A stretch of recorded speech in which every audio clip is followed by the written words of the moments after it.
Ido, muito obrigado por estar aqui. Em primeiro lugar, eu queria que você se apresentasse. Muitas pessoas que não estão assistindo não sabem quem você é.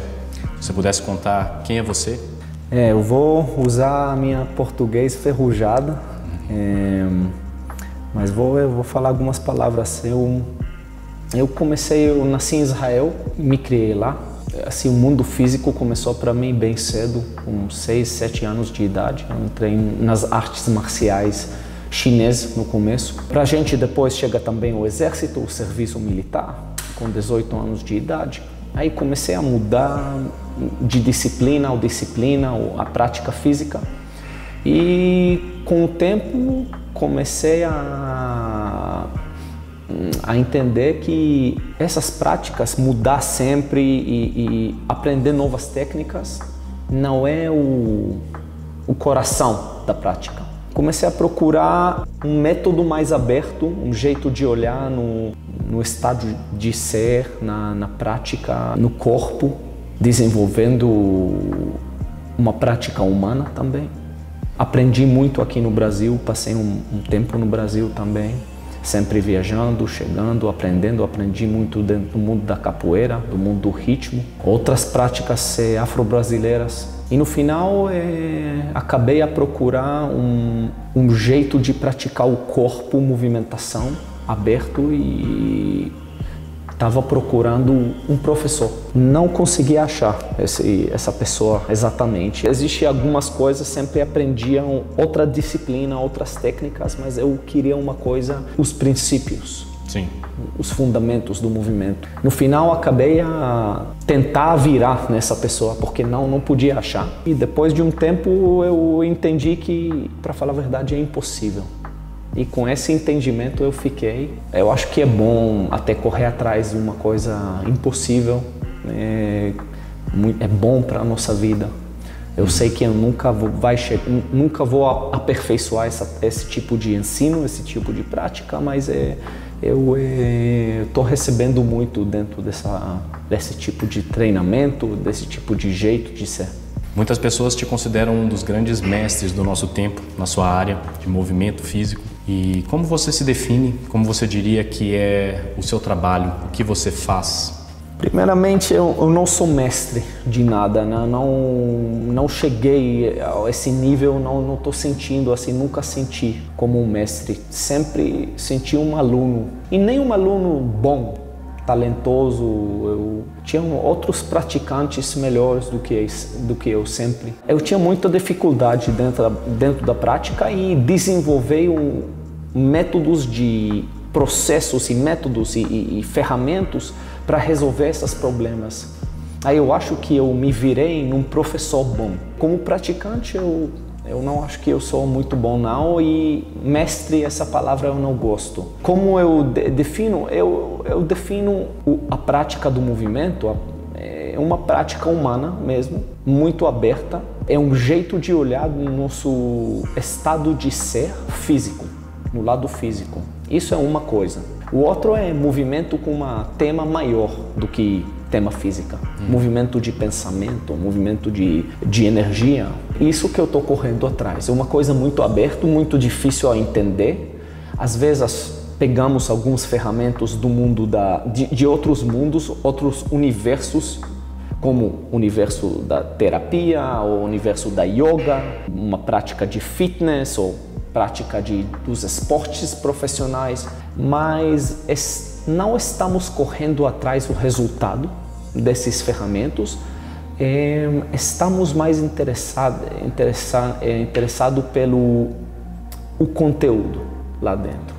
Beber a água e não confundir o copo com a água dentro.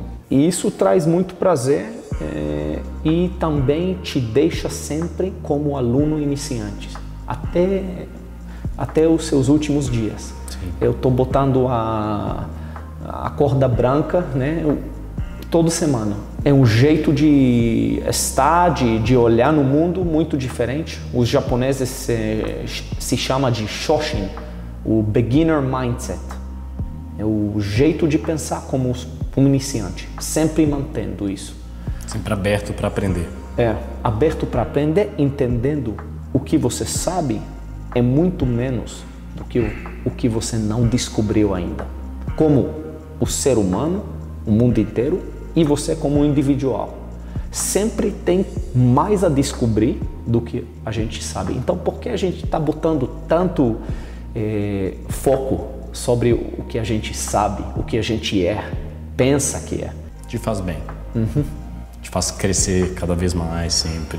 E eu te ouço falar muito sobre a cultura do movimento e o desenvolvimento dos atributos, né? Um treino que normalmente é encarado como desenvolvimento de força ou condicionamento, dentro da cultura do movimento, ele é encarado como uma forma do indivíduo crescer, evoluir, estudar suas fraquezas, trabalhar aquilo, dentre outras coisas. E aí você falou de alguns atributos, como foco, como amor, coisas que não se fala em atividade física.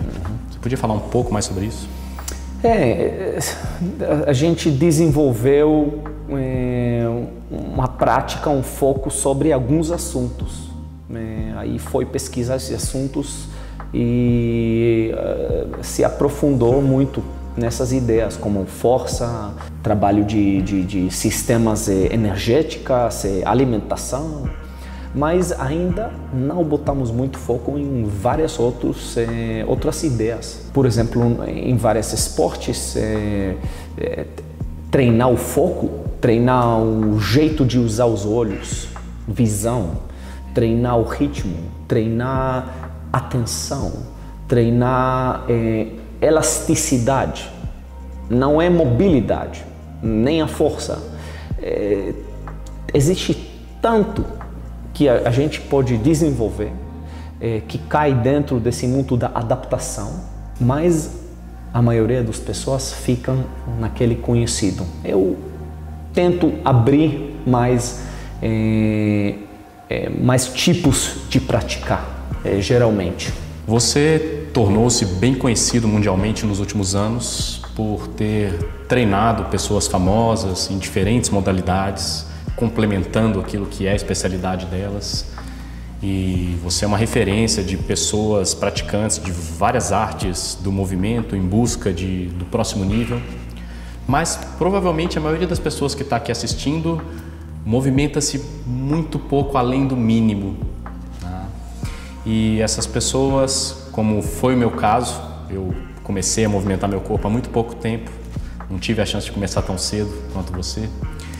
Essas pessoas têm muita dificuldade de dar o primeiro passo, porque o primeiro passo é desconfortável, ele é desconfortável para um corpo despreparado, ele é desconfortável para o cérebro que não tem ainda as conexões que facilitam o movimento. E muitas dessas pessoas não têm a dimensão do que elas têm a ganhar fazendo esse movimento, entrando em contato com esse desconforto. Eu gostaria de ouvir você falar sobre isso, o que a pessoa tem a ganhar. Vamos fazer um pouco, vamos organizar essas ideias primeiramente. Pelo começo, estamos em movimento. Movimentação acontece agora, no nível do celular até movimentação de eletricidade dentro do corpo, respiro, tudo está em movimento. Menos movimento, se vamos puxar essa ideia até o fim, morte. Não está em movimento, morreu. Então, mais movimento, mais vida. Mais metabolismo, mais vida. Mais oportunidade de se adaptar, de se criar. Até chega a um nível que, de novo, é perigoso. Já passou, né, o U-shape curve, inverted U-shape curve. Agora, o que tem a ganhar, para falar a verdade, não é ganhar ou perder. Você não tem a chance de escolher. A gente está nessa realidade dentro de um corpo, vivendo. Isso é o estado agora, pelo momento. Então, se você quer movimentar ou não, isso não importa. Você vai se mover. O importa é como que você faz. O entendimento. E isso começa com educação. As pessoas têm que educar, saber a se educar, descobrir como viver dentro dessa realidade, como trabalhar, como usar esse corpo. Como uma criança, você já faz algumas pesquisas muitos fundas, porque ainda não chegou a língua, ainda não chegou à escola. Então está pesquisando muito todas as horas de dia. Quando você acorda, você está em busca, pesquisando movimentação. Aí para e a gente entra nessa época mais cerebral, mental, né? E às vezes a gente cai nessa ilusão que nosso é um mente com corpo, mas para falar a verdade, estamos um corpo com mente. Eu não posso existir só aqui. Já tentou, não funcionou, não funciona. Todo dia descobriram outros sistemas. A sistema digestivo que está fabricando neurotransmitters.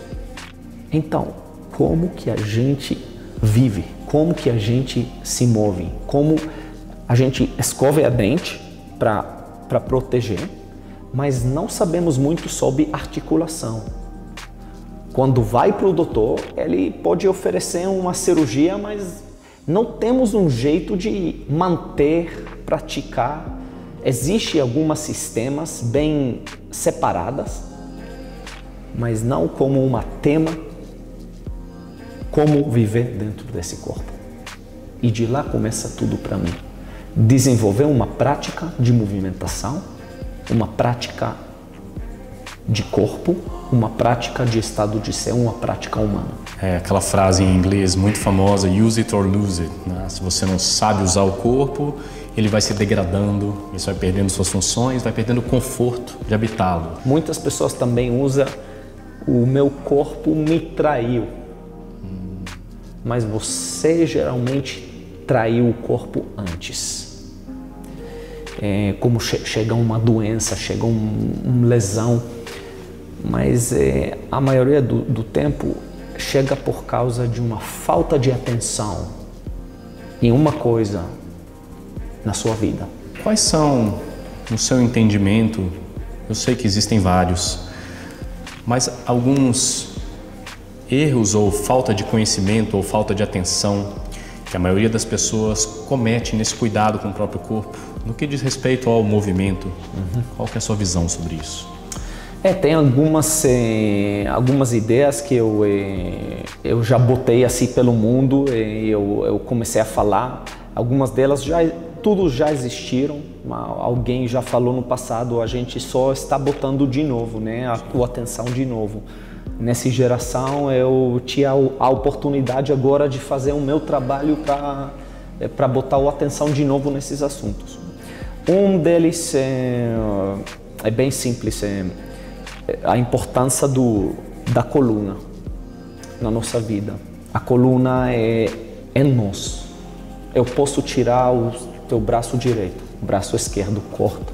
Você continua a viver sem pernas, continua. Mas a coluna eu não posso tirar.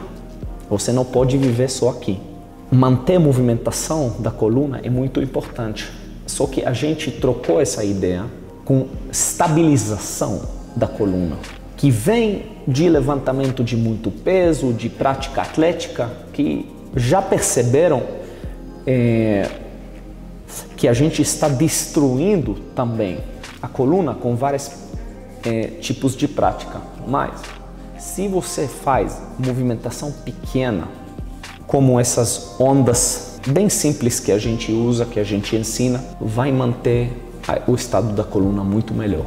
Você quer ficar parado, ou você não está se movendo a coluna, ele vai segurar para você com cálcio, com adhesions, ele vai construir mesmo uma rigidez. Porque você escolheu a ser rígido, aí o corpo está te ajudando. Essa movimentação é muito importante, é um lugar. Outras ideias que eu fiz popular também de novo, uma é o agachamento, a importância do agachamento para manter eliminação, a coluna também faz efeito, manter os joelhos saudáveis, a articulação das pernas, né? Passar um tempo agachando, né? Todo dia. Isso até aqui no Brasil é mais comum. Sim. Sobretudo no campo, né? Indivíduos que trabalham. Isso. E perdemos um pouco com a inversão das cadeiras e vamos criar problemas no joelho quando você não usa ela num jeito completo. Outra ideia é a pendurar os braços, ombros, para deixar a gravidade se alinhar mesmo. Relaxar, não fazer barra, não estou falando de barra, estou falando mais de só pendurar relaxado. Ajudou muitas pessoas, eu recebi mil e mil de e-mails me agradecendo, e pessoal que já estava marcado para cirurgia de várias coisas e no final acabou não fazendo. Eu gosto de usar pequenos projetos para fechar essas coisas. Por exemplo, nesses 30 dias seguintes, eu vou tentar me pendurar para 5 a 7 minutos em total durante o dia. Mas eu vou fazer em séries de 30 segundos, 45 segundos, 1 minuto talvez. Aí depois de 30 dias, você vai mudar até ossos. Tem um doutor nos Estados Unidos que desde os anos 80 ele recomendou a pendurar antes de fazer cirurgia nos ombros e tinha muito sucesso. Ele mostra o resultado dele com agachamento. A gente recomenda fazer 30 dias de 15 a 30 minutos por dia, agachando 2 minutos aqui, 1 minuto ali, só comentando, né? Até que finalizar, até o fim do dia. Depois de 30 dias não precisa continuar com tanto, é só um início que te dá o começo. E depois você pode só botar, até no avião, às vezes eu faço isso, em cima da cadeira, eu vou para o agachamento, para manter a articulação, manter o corpo. Sim, vivemos numa época onde já foi considerado que passar muito tempo sentado é tão prejudicial quanto fumar um cigarro com frequência. E o lado do fitness, do treino, não resolva isso. Você vai sentar 8 horas por dia, vai treinar 3 vezes, 5 vezes por semana, 45 minutos, ainda vai ter problemas. Porque a prática é prática de fitness, treinamento.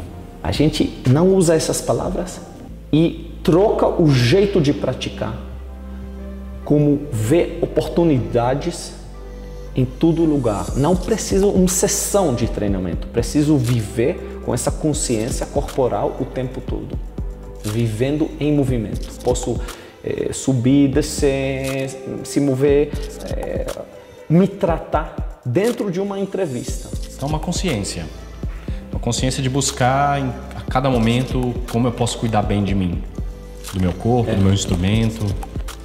Passar para os filhos, para pessoas mais perto a você, como uma cultura, voltar a entender que temos que tratar esse corpo.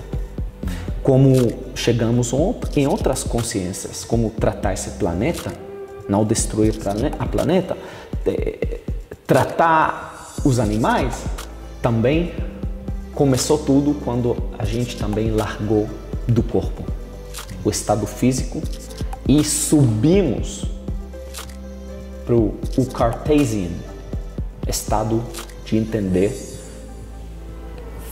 estar aqui, viver aqui. Viver é holístico, estamos dentro de um corpo. Estamos pensando muito mais do que sentindo. É assim que você sente. Estamos usando muitas palavras e língua num jeito excessivo. Estamos precisando de experiências menos verbal. Estou falando muito sobre isso. Te ouvi agora falando sobre isso, já te ouvi falar várias vezes sobre cultura do movimento.